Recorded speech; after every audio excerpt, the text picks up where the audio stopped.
আলাইকুম dear friends. এই যে ওয়ালের মধ্যে এত পেইন্ট, অনেকে হয়তো ভাবতে পারেন যে বাসাটাকে এরকম হিজিবিজি করে আর্ট করে রাখছে কেন।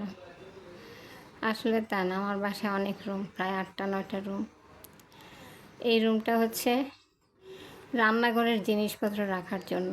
এখানে রান্নাঘরের জিনিসপত্র থাকে এবং আমি বেশিরভাগ এখানে বসে কাজ করি।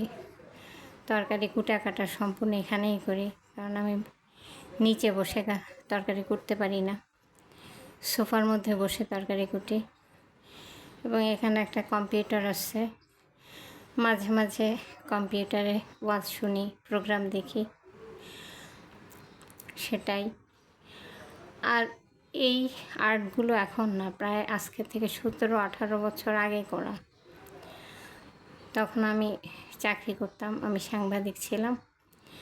আমার বড় মেয়ে ছিল ক্লাস 5-এ পড়তো, মেঝো মেয়ে 3-তে এবং ছেলে 1-এ। তখন আমি সমস্ত রুমটাকে ফাঁকা করে ওদের হাতে রং তুলি দিয়ে দিয়েছি। বলছি, তোমাদের যেভাবে ইচ্ছা সেভাবে পেইন্ট করো। মনে করে এই 4টা ওয়াল হচ্ছে এই রুমের 4টা ক্যানভাস, বড় ক্যানভাস। সেখানে তোমরা মনের মাধুরী মিশায় রং করো, ফুল, পাতা, লতা, গাছ, যার যা মনে চায়, যে যা পারো তাই করো। এবং ওরা তাই করছে, মনের খুশিতে ওরা পেইন্ট করছে, সে যা যা পারে। আর যে গোলাপ ফুলটা, এটা আমার তখন বড় মেয়ে করেছিল। সে তখন ক্লাস 5-এ পড়তো, মাশাআল্লাহ এখন সে ডাক্তার। আর বাকিগুলো সবাই মিলে ঝেলে করা। আমি বসি, তোমরা করো, আর লাস্টে আমি ফিনিশিং দিয়ে দেব। এই রুমটা আমার পুরোটা পেইন্ট করতে প্রায় 2 মাস সময় লেগেছে। একটু একটু করে করেছি। চাকরির অবসরে যখন অবসর পেয়েছি তখন একটু একটু করে করেছি। আমার এটা করার কারণ হচ্ছে, এই ঢাকা শহরে আমার নিঃশ্বাস বন্ধ হয়ে আসে। মনে হয় যে এত জঞ্জাটের শহর, আমি যদি একটু গ্রাম্য পরিবেশে আমি থাকতে পারতাম, রান্না করতে পারতাম গ্রাম্য পরিবেশে। এখানে ফুলের ঝাড় থাকবে, উপর থেকে লতা ঝুলে পড়বে, পাখি কিচিরমিচির করবে, প্রজাপতি উড়ে বেড়াবে।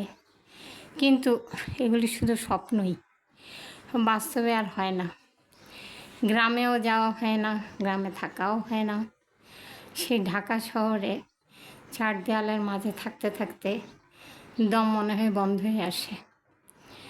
তখন নিজে নিজে কাল্পনিক একটা প্রকৃতি সৃষ্টি করেছি যে ঠিক আছে, আমি যখন এখানে বেশিরভাগ বসে কাজ করব, আমি দেখব ওখানে পাখি উড়ে যাচ্ছে, ওখানে প্রজাপতি নাচতেছে, এখানে ফুলের ঝাড় উপরের থেকে নিচে নেমে আসছে, এখানে গোলাপ ফুলের ঝাড়, এখানে প্রজাপতি উড়ে বেড়াচ্ছে। এগুলি কল্পনা করে তারপরেই এই পেইন্টগুলো করা। এইটা প্রায় 3বার করা হয়েছে, জল ছাপের মতো। এটা কাছ থেকে বেশি সুন্দর লাগে, ভিডিওতে বেশি সুন্দর লাগে না। আর এটা হচ্ছে কালারের উপর কালার করা। আর এই ওয়ালটাও জল ছাপের মতো, নিচে হলুদ, তার ব্যাকগ্রাউন্ডে পেইন্ট এবং উপর থেকে মনে হচ্ছে যেন জল ছাপ। এগুলি সব এনামেল পেইন্ট দিয়ে করা। মাশাআল্লাহ, আজকে 17 বছরেও এখনও চকচক করে।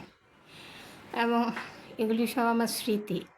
আমার ছোট ছোট বাচ্চারা তখন ওদের কুচি কুচি হাতে যেভাবে আঁকছে, ও স্বামী পরে ফিনিশিং দিয়ে দিচ্ছে।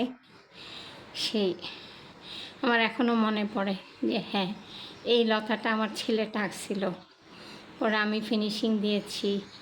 এই ফুলটা আমার মেয়ে এঁকেছিল, তখন ফিনিশিং দিয়েছি। এগুলো অনেক স্মৃতি বিজড়িত।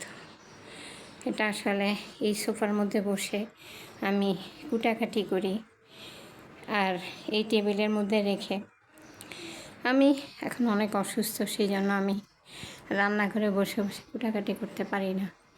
সেজন্য আমার নিজের জন্য আমি এই ব্যবস্থা করে নিয়েছি।